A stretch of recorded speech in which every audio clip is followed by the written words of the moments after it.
In pursuit of his KDAC certificate, young Mr. Mason Ivers is about to embark on his most formidable patient yet, a masked killer named Jason Voorhees.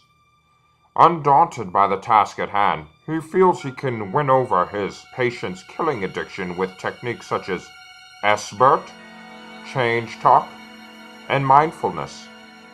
In his most pensive Sean Connery voice, he thinks to himself, I am the last dragon, and I can pursue anything.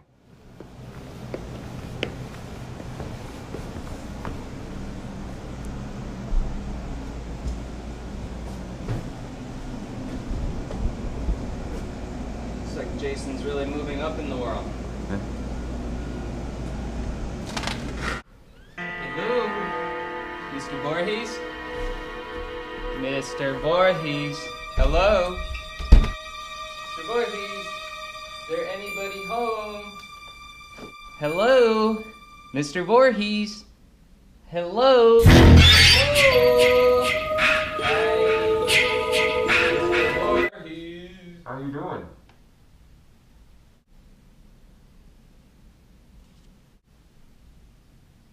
Come, make yourself comfortable. You must be Mason. Come, please. Pleasure to meet you. Please, Dr. Mason. Come in. Please, make yourself comfortable. Thank you, Jason. You like what I've done with the place? It's lovely. Some mood lighting for you, Doctor. Please. Apple cinnamon. My favorite. You like that? Decadent. I apologize. Important phone calls. It's, part of the business. Yes, I understand. So I was given a referral from Camp Crystal Lake camp counselors that says you're really good at the field and that perhaps you can help me out. Well, that's what I'm hoping, Jason. That's good. I'm glad you're here. So, let's start. Tell me a little bit about why you're here. Well... Not here, but here with me. Well, it all started back quite some time ago. I lived in Crystal Lake, and I was neglected by a few camp counselors, and ever since then, I kind of died. But naturally, through some mysterious powers, I came back and was very agitated and angry with teenagers and pot-smoking malcontents who just, parade around my camp and like to smoke weed, fornicate, and live a frivolous lifestyle. So, for lack of a better term, I pretty much murdered all of them. Now, they might pass out labels for me such as sociopath or masked murderer, and, they have to understand my point of view. And basically, that's an acquired family lot. Crystal Lake came down from my great-great-grandfather, Malcolm Voorhees, and, I just like to keep the place in tip-top shape, and I just don't like teenagers fornicating and smoking weed and if I'm hearing you correctly, you're telling me that because these teenagers bothered you so much, you decided to start murdering. Well, it wasn't me. It started with my mother first. You said your mother? Yes, my mother. She's got some issues. She didn't like the way I died as a child, and she took it upon herself to continue, to start this whole murdering process in hopes that her son would follow in her footsteps. Yes, my mother. She's, how do I put it? Don't let her live. A troubled woman. I won't, Jason. I won't. So, I want to focus on the murdering aspect here. Okay. How many murders would you say you commit per week? On a good week, I would say maybe 6 to 7. I don't really keep count. They all kind of blend in. On a bad week, maybe perhaps 2 or 3, just random pedestrians or people who've lost their way.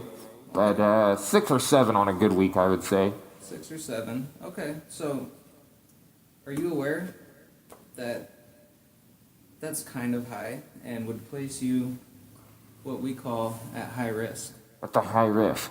Okay, let me take a look at that with my one good eye. Yeah, that looks pretty high risk to me. So, what I'm getting at,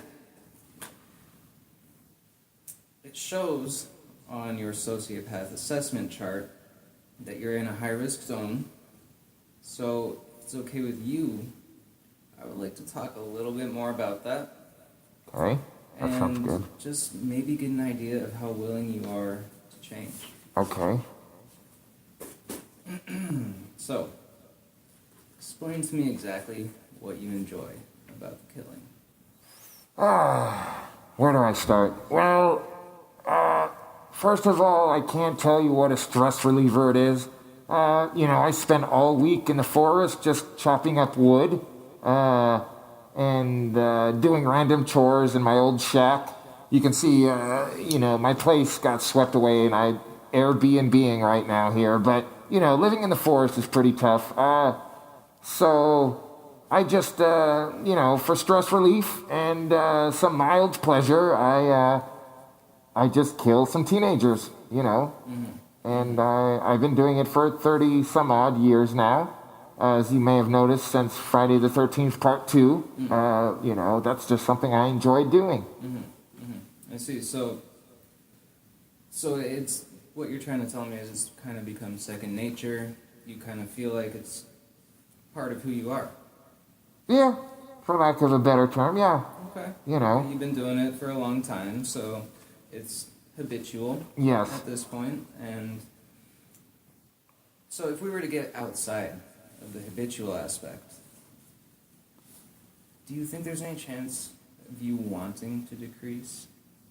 The whole thing is, it's a bit stressful. I have thought about it.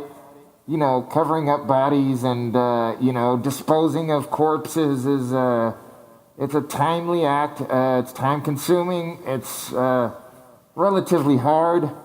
Police now have DNA technology and, I feel like, they're gonna start putting together, 2 and 2 and realizing that I might be the one who's doing all this. So, yeah, I have thought of retiring and perhaps, going into another hobby, crocheting or knitting or, opening up a Tinder account, something of that nature, All viable options, all things that aren't harmful to your health or any others. Yeah. So I have another chart for you. Okay. This one on the bottom here. How likely do you think you are to actually take some steps towards decreasing the amount of murders per week you're doing? Not necessarily quitting, but decreasing. On a scale of 1 to 10, 10 being like not willing at all, I'm gonna murder, slice, and slaughter. And 1 being, crocheting and knitting, not killing.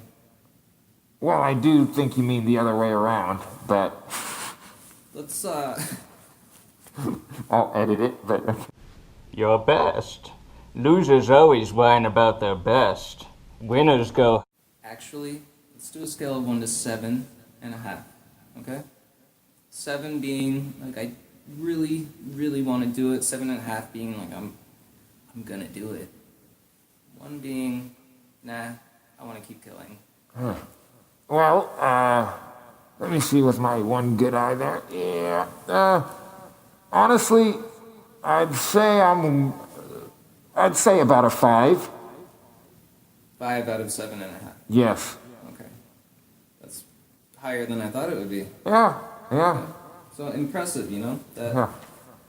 really, the first step is just willingness. So,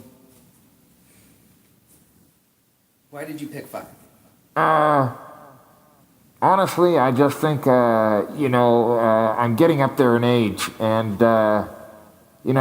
after about 14 movie sequels, I find that killing it's lost its touch. It's lost its pleasure. I have to think of my retirement plan, things like that. And quite honestly, no more movies could be made about my killing. We've exhausted all those resources, so I honestly feel like it's time to hang it up and find something more healthy. Maybe it's time to.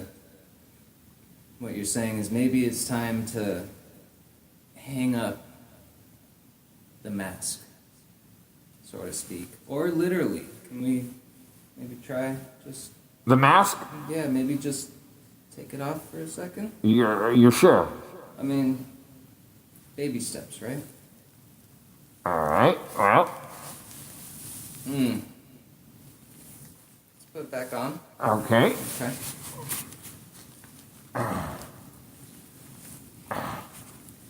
Did I look okay with my makeup fine? How confident are you in this conversation we've had today? And here's some literature.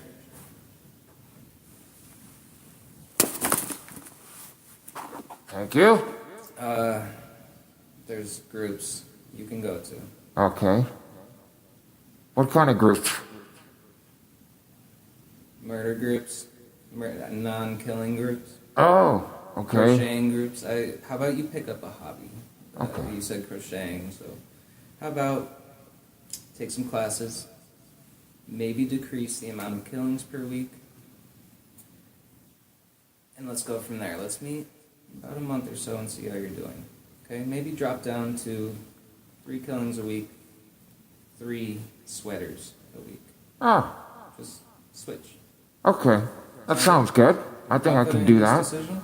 Yeah. Okay. Okay. Read through the literature. I will. Have a lovely Thank day. you, Dr. Mason. Let me show you the way out. But before we go, it was good seeing you. Thank you for your time.